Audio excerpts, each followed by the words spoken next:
고난을 좋아하는 사람은 아무도 없습니다. 하지만 인생을 살다 보면 누구나 다양한 고난을 당하기 마련입니다. 예수를 믿어도 예외가 없습니다. 고난을 피할 수 있는 방법은 없어요.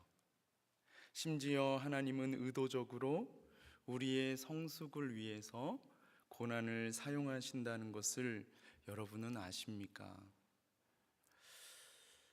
그런 점에서 오늘 본문은 우리에게 큰 도전을 주는 본문인데요. 여러분, 오늘 본문을 기록한 사람은 누구일까요? 오늘 본문을 기록한 사람 누구죠? 다윗. 너무나 쉬운 질문이죠. 다윗입니다. 다윗은 하나님의 마음에 합한 자라는 평가를 하나님으로부터 직접 제3자를 통해서 받은 게 아니라 하나님으로부터 직접 받았는데요. 이 다윗은 어땠을까요? 다윗은 고난을 받았을까요? 받지 않았을까요? 너무나 쉬운 질문을 계속하고 있죠. 정말 오늘 설교는 제가 아주 잔잔하게 하려고 해서 졸리시면은 주무셔도 돼요. 오늘 설교는 제가 잔잔하게 하려고 하니까요. 편안하게 들으시면 좋겠습니다. 여러분이 하나님의 마음에 합한 자라는 평가를 받은 이 다윗도 하나님으로부터 고난을 받았습니다. 우리는 여기에서 고난에는 아무도 예외가 없다고 하는 너무나도 평범하고 평범한 진리를 발견할 수가 있습니다. 그럼 여러분, 우리는 고난을 어떻게 대해야 할까요? 고난을 매우 낯설게 여기고 고난을 부정적으로 받아들여야 할까요? 아니면 고난을 매우 친숙하게 여기고 적극적으로 고난을 받아들여야 할까요? 많은 분들이 고난을 당할 때 그 고난을 매우 낯설고 부정적으로 받아들이는 경향을 보이는 것이 사실입니다. 저도 그렇고요. 하지만 고난이 주는 유익이 있다는 것을 발견하게 되면은 이 고난을 받아들이는 태도가 조금은 달라질 수 있는데요. 이 고난이 주는 유익은 무엇일까요? 저는 오늘 본문을 통해서 우리의 삶의 자리 가운데에서 각자 나름대로 고난을 당하고 있는 우리 모두에게 고난이 주는 유익이 무엇인지를 깊이 깨닫는 은혜를 주시기를 간절히 소망합니다. 그런 의미에서 먼저 제가 요즘에 당하고 있는 이 고난 이야기를 하나 하겠습니다. 저도 여러분 요즘에 고난을 당하고 있는데요. 여러 가지 고난 가운데에서 오늘 이 시간에 여러분하고 잠시 나누려고 하는 것은 이 복음을 전할 때 당하는 고난이에요. 여러분, 이게 뭔지 아세요? 요거가 뭔지 아세요? 이거는 우리 유초등부 선생님들이 학교 앞에 가서 아이들을 전도할 때 쓰는 아주 유용한 도구입니다. 우리는 이걸 가지고 가서 이제 아이들에게 전도를 하는데요. 아이들이 이걸 얼마나 좋아하는지 모릅니다. 이 안에는 마이쮸 하나하고 막대사탕이 하나 들어있거든요. 근데 대부분의 아이들이 이걸 굉장히 좋아해요. 물론 이제 개 중에는 시큰둥해 하는 아이들도 있기는 하지만은 소수입니다. 또 반대로 소수의 아이들은 정말 이거를 막 환장하고 좋아하는 애들도 있어요. 받아가고 막 와가지고 또 달라고 안 받았다고 다 아는데, 그러면 또 웃으면서 또 그냥 하나 더 주기도 하고 그러는데요. 저희들은 매주 금요일 1시에 학교 앞으로 찾아가서 이것을 나누어 주면서 이제 전도를 하고 있습니다. 근데 저는 이것을 나누어 주지는 않고 이제 복음을 전하는 역할을 하는데요. 이제 이것을 가지고 가는 아이들에게 이제 말을 걸어 가지고 너 예수님 믿니? 이렇게 이제 질문을 하면서 이제 복음을 전하는 것이죠. 그런데 2주 전에는 학교 앞에서 한 아이에게 이제 복음을 전하고 그리고 대화를 나누고 있는데, 어떤 여자분이 자신의 신분도 밝히지 않고 막 불쑥 대화에 끼어들으시면서 갑자기 지금 아이에게 무엇을 하고 있느냐고 따져 물으셨어요. 예. 여기에서 이러면 안 됩니다, 이러는 것 같았어요. 사실 제가 개그 콘서트 흉내를 낸 건데요, 그분이 이제 정말로 그렇게 한 것은 아니고 좀 안 비슷했던 것 같아요. 하여튼 전도를 하면 안 된다고 막 그러시는 거였어요. 사실을 제가 이제 그때 이렇게 같이 대화하고 있었던 아이는 예전에 이제 우리 교회를 나왔던 아이였습니다. 그래서 이제 우리 교회 어디에서 이제 유초등부 예배를 드리는지도 알고 있고, 우리 교회가 어디 있는지도 알고 있고, 그래서 이제 그러냐, 그럼 왜 교회를 끊었었냐, 이런 얘기들을 아이하고 이제 재밌게 주고받고 있었어요. 그런데 이제 갑자기 그분이 끼어들더니 제가 마치 그 아이에게 뭔가 나쁜 짓이라도 하고 있는 것처럼 막 이러면 안 된다고 하면서 저에게 막 이제 항의를 하기 시작하시더라고요. 그러더니 그분이 학교에다가 연락을 하신 거였습니다. 그래가지고 학교에서 선생님 두 분이 나오셨어요. 선생님 두 분이 나오셔가지고 이제 상황을 이렇게 보시니까 그분이 얘기한 그런 상황이 아닌 거예요. 위협하거나 아이를 이렇게 강압적으로 뭔가를 하거나 그런 상황이 아니라 그 아이하고 저하고 이렇게 자연스럽게 대화를 나누고 있는 모습이었어요. 그러니까 이 선생님들도 다 이해를 한다는 듯이 민원이 들어와서 그러니까 조금 떨어져서 이제 복음을 전했으면 좋겠다, 아이하고 얘기를 나눴으면 좋겠다, 그렇게 말씀하시더라고요. 또 이 아이도 그 선생님들을 이제 다 아는 그런 눈빛이었어요. 그래서 선생님들이 보기에도 전혀 아무런 위협적인 그런 상황이 아니었습니다. 오히려 정말 위협을 당하고 있는 건 저였어요. 저는 그냥 공짜로 마이쮸하고 막대사탕 주고, 그리고 저는 또 저희 교회로 오라고 막 얘기하지도 않거든요. 우리 교회로 와라, 막 무조건 우리 교회로 와야 된다, 막 이런 식으로 얘기하지도 않고 그냥 복음을 전한 다음에 친구가 다니고 있는 교회로 가라, 친구하고 같이 신앙생활을 해라, 이렇게 얘기를 해주는데, 그냥 제가 어느 순간에 이 나쁜 사람이 되는 바람에 그냥 이제 아주 그냥 나쁜 사람으로 몰리게 된 것이죠.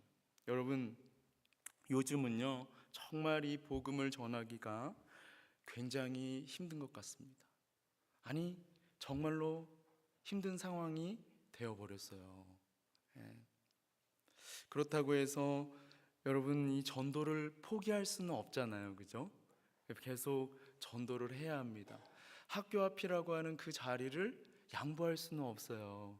저기 멀리 떨어져서 이렇게 좀 하라고 하는 그 말을 만약에 우리가 수용을 하게 되면은 어떤 일이 일어나냐면은 우리는 그 사람들이 보기에는 나쁜 짓을 한다는 걸 인정을 하는 게 되는 거예요.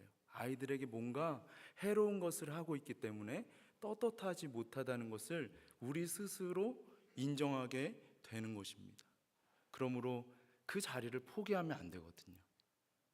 오히려 더 적극적으로 학교 행정실에 가서 음료수도 하나씩 드리고, 그리고 또 그 앞에 나와서 아이들을 이렇게 귀가 지도를 하시는 어르신들에게 음료수도 하나씩 나눠드리고, 그러면서 사귐을 가지면서 점점 그 자리에서 복음을 전하는 것을 자연스럽게 만드는 게 중요한 겁니다. 그래서 그렇게 하려고 노력을 하고 있는데요, 사랑하는 여러분, 여러분에게는 어떤 고난이 있으세요? 지금 이 설교를 듣는 게 고난이신가요? 너무나 고단하고 피곤해가지고 지금 주무셔도 돼요, 편안하게. 네.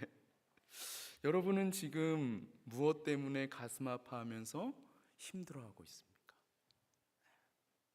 오늘 본문에 나오는 이 다윗도 고난을 당하고 있음을 알 수 있는데요, 다윗은 전 사방에서 총체적으로 고난을 당하고 있다는 것을 알 수가 있습니다. 우리가 당하는 고난과는 비교가 되지 않는 지금 고난을 다윗이 당하고 있는 거예요. 그래서 이 다윗이 얼마나 힘들어하고 있는지 잠시 말씀을 통해서 살펴보려고 하는데요. 이 길고 긴 본문을 일일이 다 읽어가면서 살펴보려고 하는 것은 아니고 간략하게 몇 절을 짚어보려고 하는데, 먼저 11절부터 13절의 말씀을 같이 한번 보십시오. 이 11절부터 13절의 말씀을 보시면 다윗이 지금 어떤 상황 가운데 놓여 있는지를 한눈에 알 수 있는데요. 우리 다 함께 한번 11절부터 13절의 말씀을 같이 한번 읽어보겠습니다. 시작. 내가 모든 대적들 때문에 욕을 당하고 내 이웃에게서는 심히 당하니 내 친구가 놀라고 길에서 보는 자가 나를 피하였나이다. 내가 잊어버린 바 됨이 죽은 자를 마음에 두지 아니함 같고 깨진 그릇과 같으니이다. 내가 무리의 비방을 들었으므로 사방이 두려움으로 감싸였나이다. 그들이 나를 치려고 함께 의논할 때에 내 생명을 빼앗기로 꾀하였나이다. 아멘. 여러분, 지금 우리 가운데 누가 막 나 죽인다고 달려오는 사람은 없잖아요. 다윗은 지금 그런 상황 가운데 놓여 있거든요. 다윗은 지금 무리가 비방함으로 말미암아 사방에서 총체적으로 고난을 당하고 있다는 것을 알 수가 있습니다. 이 13절에 나오는 치려고라고 하는 표현을 영어 성경으로 보니까 테러로 표현을 했어요. 지금 다윗은 테러를 당할 것만 같은 그러한 상황 가운데 놓여 있는 것입니다. 여러분, 그래서 이 다윗은 안전함과 편안함 그리고 쾌적함이라고는 전혀 느낄 수 없는 완전한 두려움에 사로잡혀 있었어요. 11절을 보면은 다윗이 지금 모든 대적들에게 온갖 비난과 책망을 당하고 있으며, 심지어는 그가 매우 잘 알고 있는 이웃들에게서조차 심한 비난을 당하고 있다는 것을 알 수 있습니다. 얼마나 심한 비난을 당했는지 심지어는 다윗의 친구들조차 놀라는 정도가 아니라 두려워할 정도가 되었습니다. 옆에서 보기에도 이거는 무시무시한 거예요. 제가 이 11절에 나오는 놀라고를 영어 성경으로 보니까요, 두려움으로 표현을 했더라고요. 그래서 다윗은 마치 잊혀진 존재처럼 되어버렸다고 고백을 하고 있는데요. 더 이상 이 세상에는 없는 죽은 자와 또 더 이상 쓸모가 없는 깨진 그릇처럼 완전히 잊혀진 존재가 된 느낌이라고 고백하고 있습니다. 다윗은 대적자들로 말미암아 그의 전 존재가 완전히 산산이 무너지는 듯한 경험을 했습니다. 여러분, 이런 일을 당할 때 우리는 육체적으로 어떤 어려움을 당할까요? 또한 정신적으로는 어떤 고통을 받을까요? 그리고 우리의 영혼은 어떻게 되는 것일까요? 다윗은 그가 대적자들로 말미암아 전 존재가 완전히 부정당하는 경험을 했을 때 그의 전 존재가 완전히 쇠하게 되었다고 고백을 하고 있는데요. 우리 다 함께 한번 9절과 10절을 같이 한번 읽어보겠습니다. 9절과 10절 시작. 여호와여, 내가 고통 중에 있사오니 내게 은혜를 베푸소서. 내가 근심 때문에 눈과 영혼과 몸이 쇠하였나이다. 내 일생을 슬픔으로 보내며 나의 연수를 탄식으로 보내며 내 기력이 나의 죄악 때문에 약하여지며 나의 뼈가 쇠하도소이다. 아멘. 여호와여, 내가 고통 중에 있사오니, 여기서 이 고통을 고통 중에 이렇게 읽어야 돼요. 그래야 다윗의 심정이 조금 느껴집니다. 여러분, 이 9절과 10절은 다윗이 여호와께 간절히 기도하며 나아가는 모습을 담고 있는데요, 이 두 절에 다윗이 자신의 육체와 정신 그리고 내면과 영혼의 상태를 묘사하기 위해서 사용한 이 명사들을 살펴보면 네 개의 명사들을 사용했는데 고통과 근심 그리고 슬픔과 탄식이라고 하는 단어들입니다. 여러분, 다윗은 지금 너무나 고통스러워서 죽을 것만 같은 상황 가운데 처해 있다는 것을 알 수가 있습니다. 다윗은 아마 소화불량을 매일매일 경험했을 거예요. 막 위장이 꼬이는 경험들을 했을 거예요. 다윗은 정신적으로 공황장애를 겪었을 거예요. 그 결과 정말 매일 두통에 시달렸을 것입니다. 또한 이 다윗은 아마 우울증을 앓았을 거예요. 그래서 그의 육체와 정신 그리고 내면과 영혼이 완전히 피폐해지고 말았습니다. 여러분, 여기까지는요 우리하고 똑같아요. 근데 이제부터 달라지기 시작합니다. 여기서부터가 이제 중요한 거예요.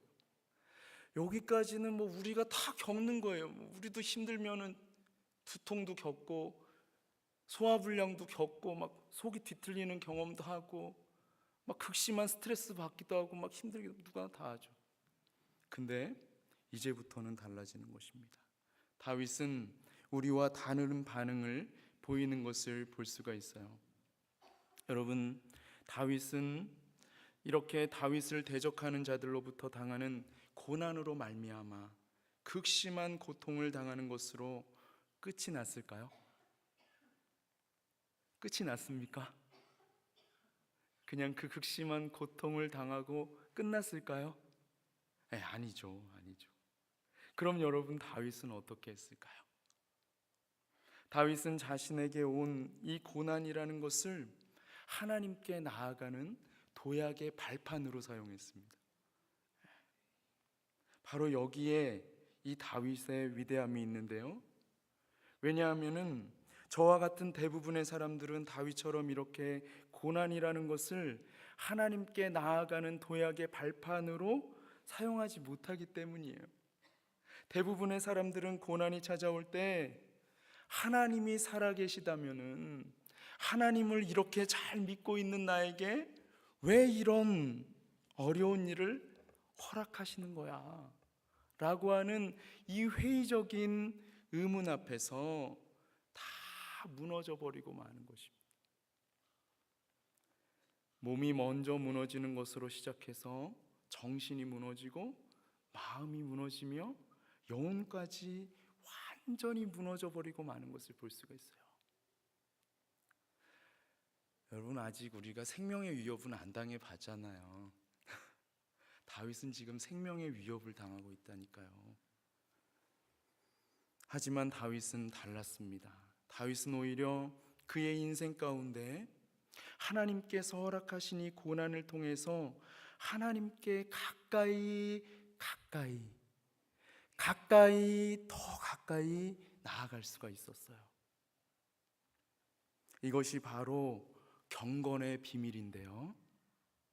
하나님께서 만약에 다윗의 인생 가운데 고난을 허락하시지 않았다면 이 다윗은 결코 하나님의 마음에 합한 다윗이 될 수 없었을 것입니다.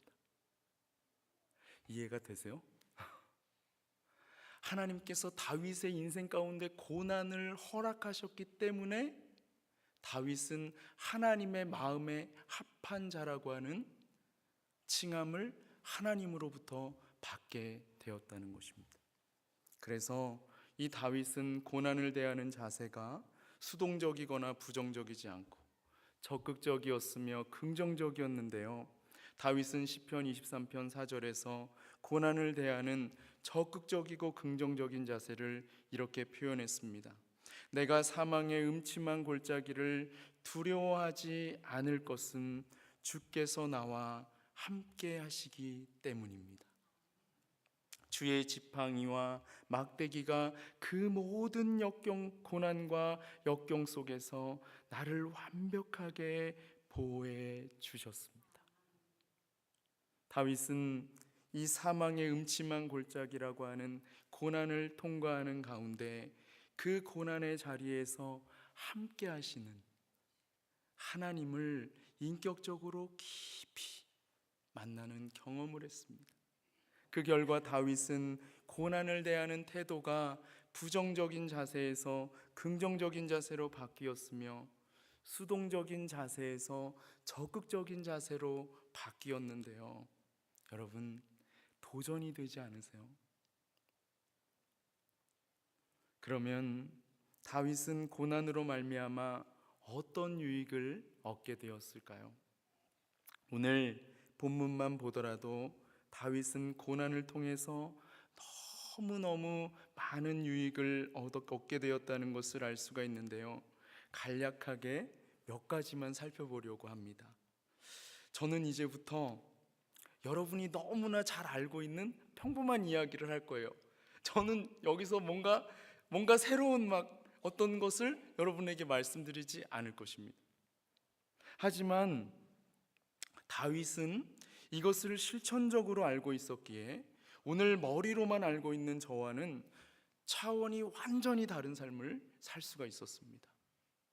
그러므로 오늘 고난이 주는 이 유익에 대해서 말씀을 들으면서 내가 점검해 봐야 할 것은 내가 이것을 머리로 얼마나 잘 알고 있느냐가 아니라 나는 이것들을 평범한 상황이 아니라 극심한 고난 가운데에서 얼마나 실천하고 있는가, 이것을 점검해 봐야 할 것입니다. 먼저 다윗은 고난으로 말미암아 자신의 죄를 깊이 깨닫게 됐다고 고백하는 것을 볼 수가 있는데요. 저는 먼저 분명하게 해두고 싶은 것이 한 가지가 있는데, 나에게 있는 모든 어려움을 다 일괄적으로 오직 죄 때문이라고 해석하는 것은 저는 거부합니다. 저는 개혁주의 목회자이긴 하지만 정말 나에게 일어나는 모든 어려운 일들을 모두 다 일괄적으로 다 죄 때문이라고 치부해 버리는 것을 저는 거부합니다. 왜냐하면 나에게 일어나는 그 모든 어려움들이 다 죄 때문에 일어나는 것은 아니기 때문이에요. 네. 그 대표적인 예가 바로 욥과 오늘 본문에 나오는 이 다윗이 아니겠습니까?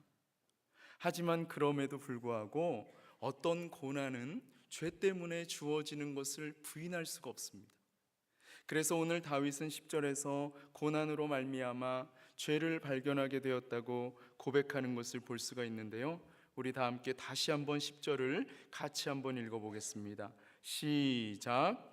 내 일생을 슬픔으로 보내며 연수를 탄식으로 보내며 내 기력이 나의 죄악 때문에 약하여지며 나의 뼈가 쇠하도소이다. 아멘. 여러분, 다윗은 이제 고난의 의미를 두 가지로 오늘 본문 전체에서 찾고 있는 것을 볼 수가 있는데, 먼저 첫 번째는 이 10절의 말씀과 같이 죄악으로 말미암아 고난이 찾아온다고 하는 것입니다. 그래서 다윗은 하나님 앞에서 자신의 죄악을 인정하고 고백하는 것을 볼 수가 있습니다. 사실 다윗이 하나님께 내 마음에 합한 자라는 인정을 받게 된 것은 바로 이런 정직함 때문이 아닌가 저는 생각을 해보았는데요. 죄악으로 말미암아 고난이 찾아온다고 하는 이 평범한 진리를 절대로 잊지 마십시오. 혹시라도 죄가 있다면 나를 죄에서 구원하기 위해서 십자가에서 못 박히신 예수 그리스도의 십자가 앞으로 나아가셔서 주님의 보혈로 죄를 깨끗이 씻는 은혜를 구하시기 바랍니다. 주님이 용서하지 못할 죄는 없어요. 주님은 지금도 나의 죄를 사해 주시기 위해서 무거운 죄짐을 지고 홀로 걸어가고 있는 나를 여전히 기다리고 계십니다.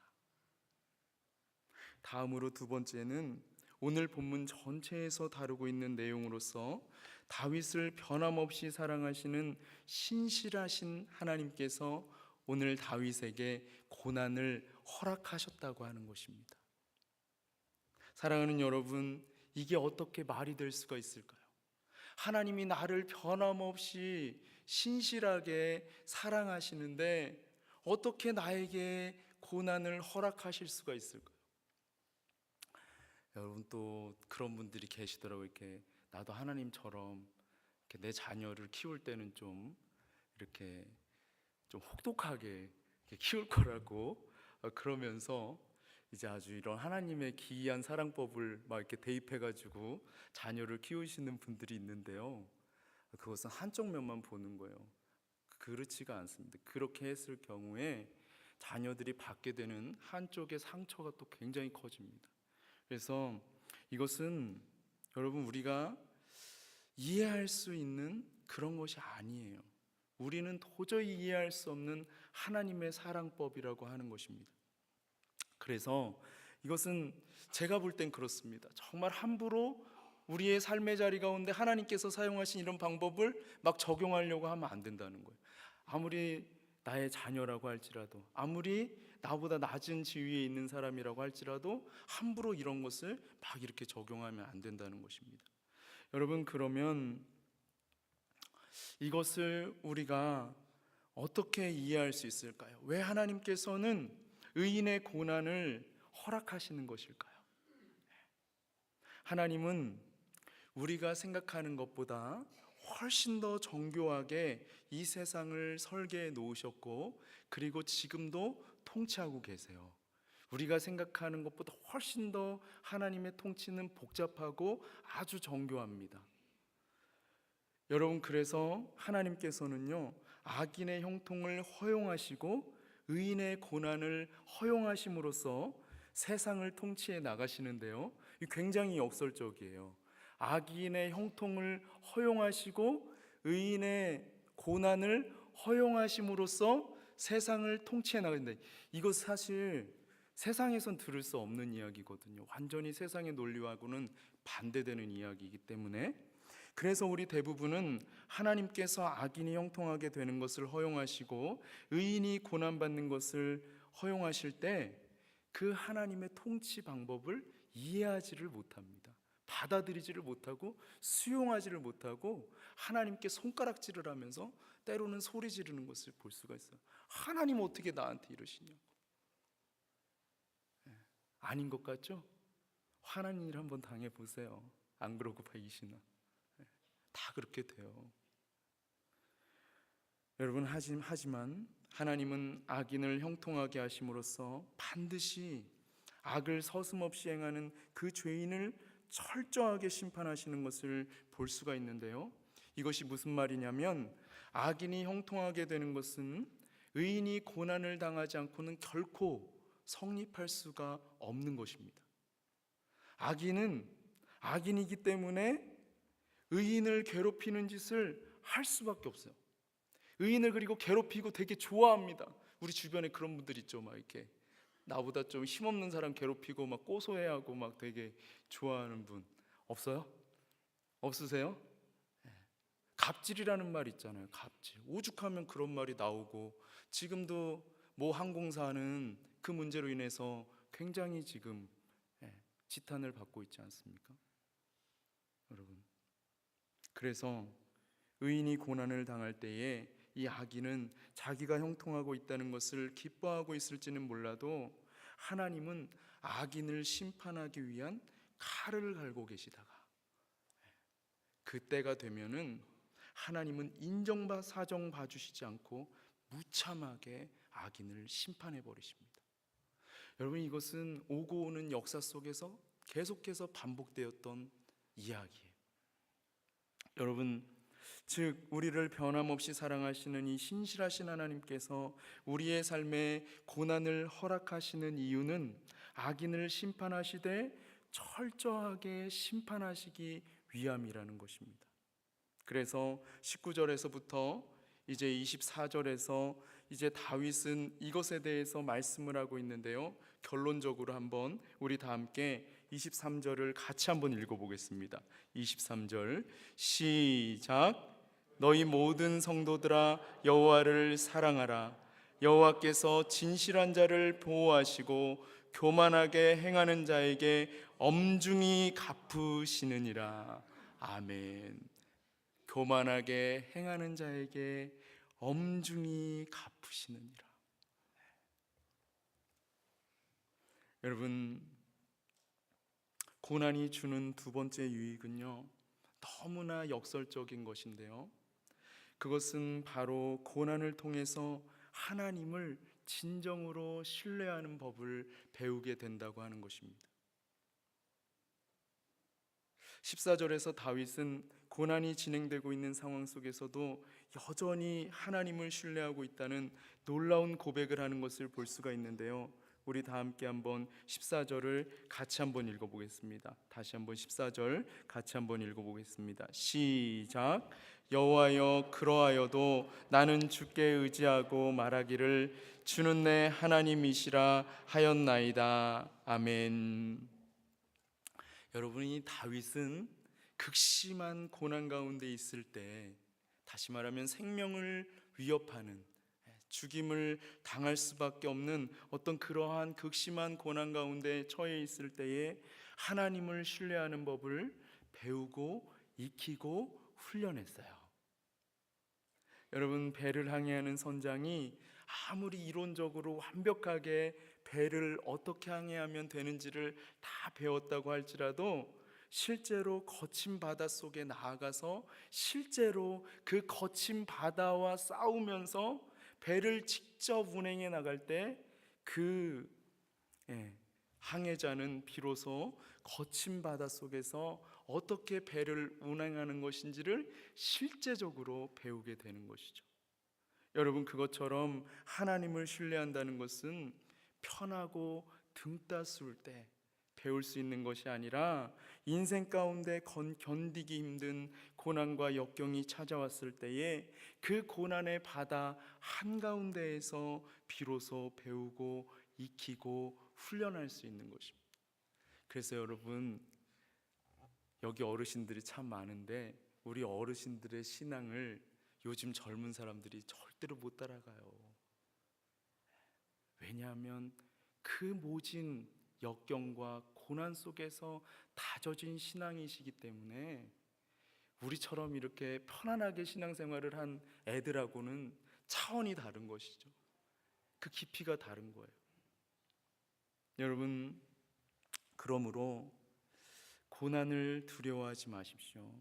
오히려 고난을 허락하신 하나님께 이 벚나무가 벚꽃을 피우는 것처럼 정말 고난 가운데에서 감사의 꽃을 피우시고 아름다운 인내라고 하는 이 아름다운 성령의 열매를 맺어보시기 바랍니다.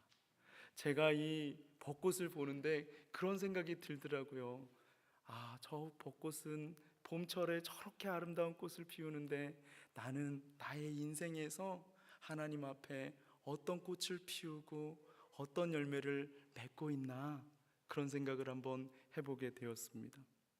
여러분, 그러면은 이 정말 고난 가운데에서 감사의 꽃을 피우고 인내라고 하는 아름다운 성령의 열매를 맺으면 하나님을 신뢰한다는 것이 무엇을 의미하는지를 분명하게 알게 될 것입니다.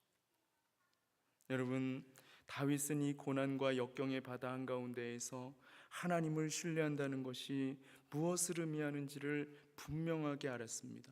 그래서 이제 7절과 8절에 정말 주옥 같은 고백을 하나님 앞에 올려드리는 것을 볼 수가 있는데요, 우리 다 함께 7절과 8절을 같이 한번 읽어보시겠는데요, 이 말씀을 오늘 고난의 자리 가운데에서 내가 하나님 앞에 올려드리는 심정으로 우리 같이 한번 7절과 8절을 읽어보겠습니다. 시작.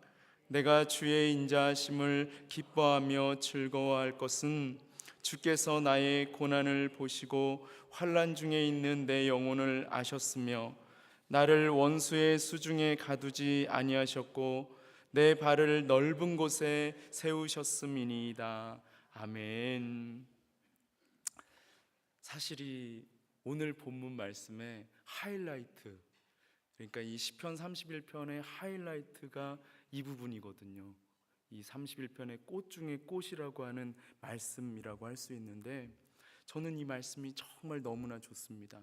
그 이유는 다윗이 그 모든 고난과 역경 가운데에서 절망하지 않고 기뻐하며 즐거워할 수밖에 없는 이유를 발견했기 때문이에요.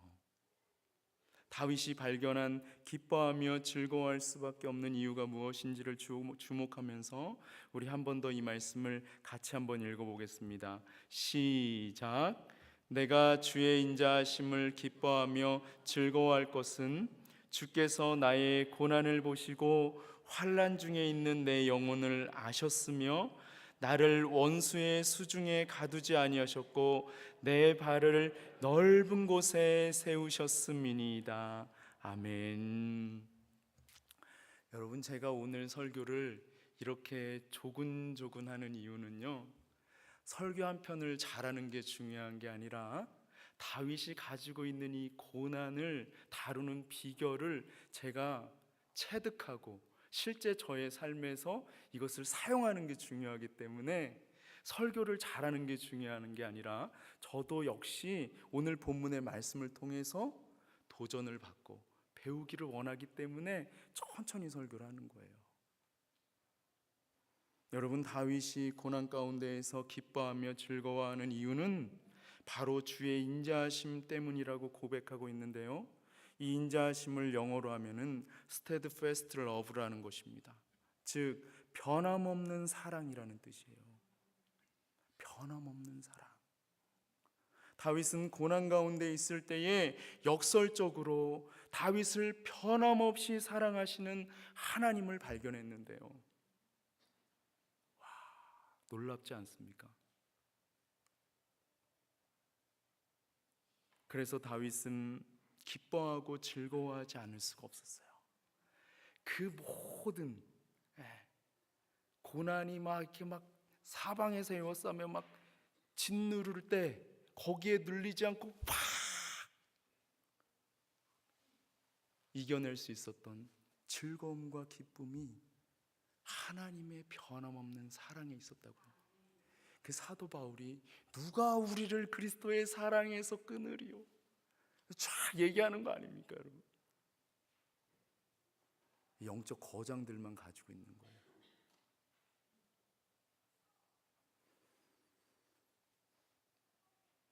여러분, 이 기쁨과 즐거움은요, 고난이 없으면 절대로 맛볼 수가 없는 것입니다. 고난이 있어야지만 이 기쁨과 즐거움을 맛볼 수 있지, 고난이 없으면 절대로 맛을 못 봐요. 그러니까 사실 오늘 본문은 어드밴스드, 그러니까 상급자들에게 주시는 말씀이에요. 이게 막 신앙의 초보자, 막 이제 막 예수 믿기 시작해갖고 뭐 뭣도 모르는 그런 사람들한테 주는 말씀이 아니고 신앙의 상당한 경지에 올라가 있는 사람들에게 주는 말씀입니다.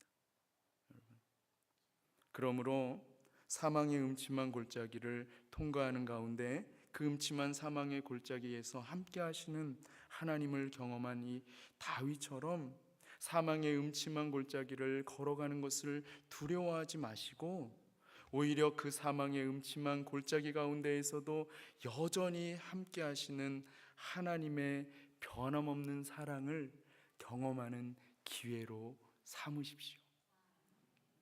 이제 말씀의 결론을 맺기를 원하는데요, 서두에 말씀을 드린 것처럼 고난이 없는 인생은 아무도 없습니다. 누구에게나 고난은 있습니다. 한편 여러분, 우리 각자에게는요, 하나님께서 맡겨주신 사명이 있어요.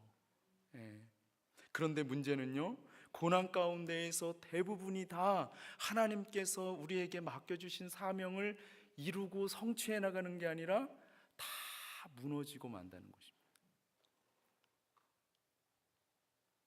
그럼에도 불구하고 오늘 다윗과 같은 사람은 그의 인생에 거세게 몰아치는 이 고난의 파도에 무너지지 않고 하나님께서 그의 인생 가운데 맡겨주신 사명을 온전히 이루었습니다. 여러분, 어떻게 그럴 수가 있었을까요? 그 비결은 바로 고난 가운데에서도 함께 하시는 신실하신 하나님께서 다윗을 든든하게 지켜주시는 버팀목이 되었기 때문입니다. 아무리 인생 가운데 큰 고난이 닥쳐온다고 할지라도 그 고난 속에서 우리를 변함없이 사랑하시는 신실하신 하나님을 경험하기만 한다면 우리는 우리의 인생 가운데 하나님께서 맡겨주신 사명을 온전히 이루어내고 말 것입니다. 핵심이 이거예요. 나 그냥 고난에서 벗어나가지고 그냥 좀 편하게 쉽게, 아니요. 하나님께서 나에게 맡겨주신 사명을 온전히 이루어가기 위해서 고난을 견뎌내야 한다는 것입니다. 그러므로 24절의 말씀과 같이 오직 여호와 한 분만을 바라는 우리 모두가 강하고 담대하시기를 간절히 소망합니다.